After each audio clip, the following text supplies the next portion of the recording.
Hi, I'm Morgan McCullum, and I am from Twilight Pizza Bistro in Camas, Washington, and I'm here today to talk to you a little bit about how to make pizza dough. One of the major mistakes that most people make when they make pizza dough is they follow a recipe that doesn't use high gluten flour, and they wonder why. They use all-purpose flour, and then they wonder why it doesn't taste like they expect it to.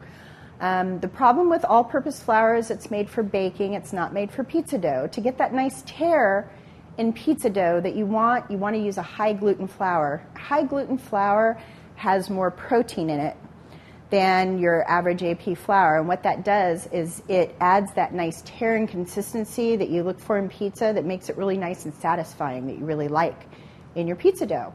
And it used to be that high gluten flour was a little difficult to find. Now you can find it in almost any grocery store in any place in the country. Okay, so let's talk a little bit about components for your pizza dough. It's important to remember that pizza dough is a bread.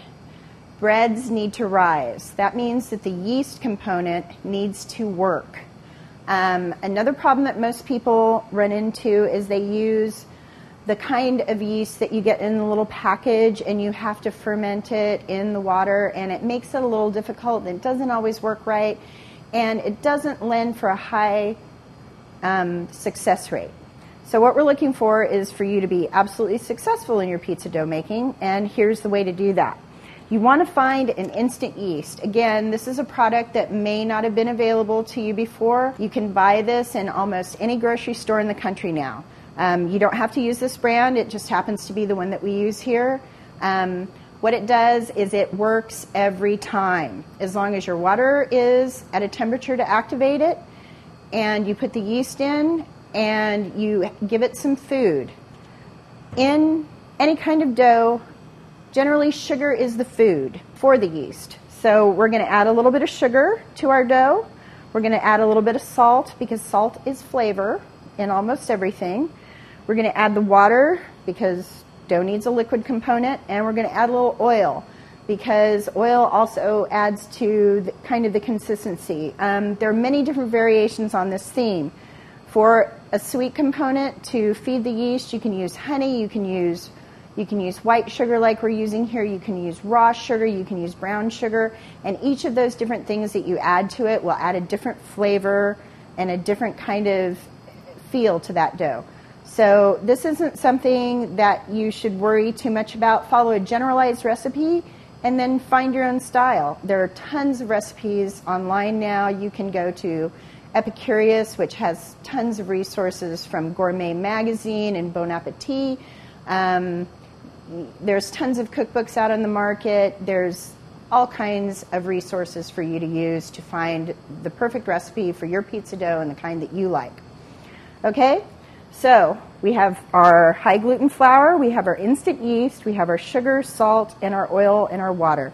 And those are pretty much all the ingredients in almost any pizza dough recipe that you're going to find. Okay, so let's make some dough. I am using a recipe that I found online. It's a pretty basic one. Like I said, it has all the components that you need. This particular recipe calls for 3.5 cups of flour. Now we're going to add our water.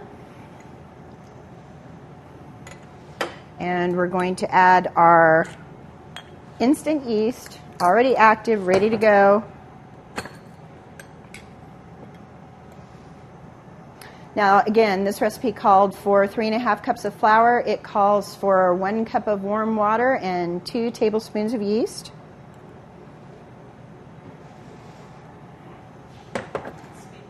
Now, it doesn't say in this recipe, but what I'm going to do here is I'm going to go ahead and add the sugar, and I'm going to leave the salt and the oil out, because the salt and the oil will both stop the activation process of the yeast. And now we're just going to pulse this, get some mixing action going on there. Okay, and then we're going to add our oil. This recipe calls for 1/4 cup of oil. You're going to need this oil in there to add that extra moisture in, but we want to go ahead and let that yeast activate with that sugar and that water. So we're going to go ahead and add our oil. Now that it's had a little time to work in there, and now you'll see that that dough will start moving in together. What you're looking for in a dough is you're looking for that to really start to ball up and stick together. What that means is that the glutens are activating. Okay, the last thing we're going to do is add in our salt.